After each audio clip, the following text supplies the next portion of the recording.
pensi di comprare qualche cosa? Assolutamente sì, glielo stavo dicendo.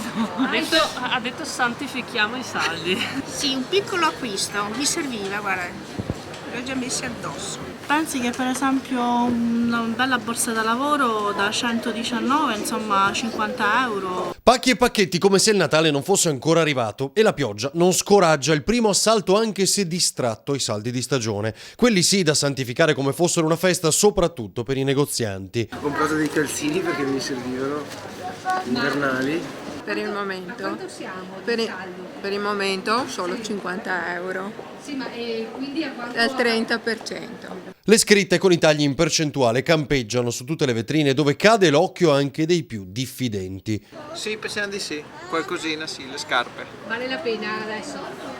Speriamo, non lo so, stiamo cercando di capire se c'è qualcosa di conveniente veramente oppure se c'è qualche inganno. Alcune cose le avevo comprate prima, però altre insomma vale la pena aspettare i saldi, ecco. Avevo in mente qualcosa, non so, una maglia, un cappottino, adesso do un'occhiata, faccio un giro e poi deciderò. Il record va a questa ragazza bionda che stamattina si è scatenata tra i negozi del centro approfittando dei prezzi dimezzati. Iniziano già al 50%, di conseguenza sì, ne vale la pena rispetto magari a una settimana, 10 giorni fa in cui si pagava a prezzo pieno. Solitamente aspetto gli ultimi giorni perché logicamente hai più sconti, però insomma, non essendo tutto indispensabile ormai sia tutto e di più, per cui insomma sono un optional anche i saldi, per fortuna. Per tutti si è atteso oggi per il cosiddetto regalo di rifinitura o il selfie, cioè un pensierino per se stessi, più sostanzioso ma scontato. No, stavo solo guardando.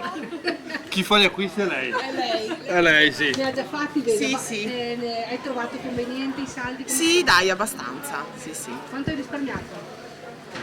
30%.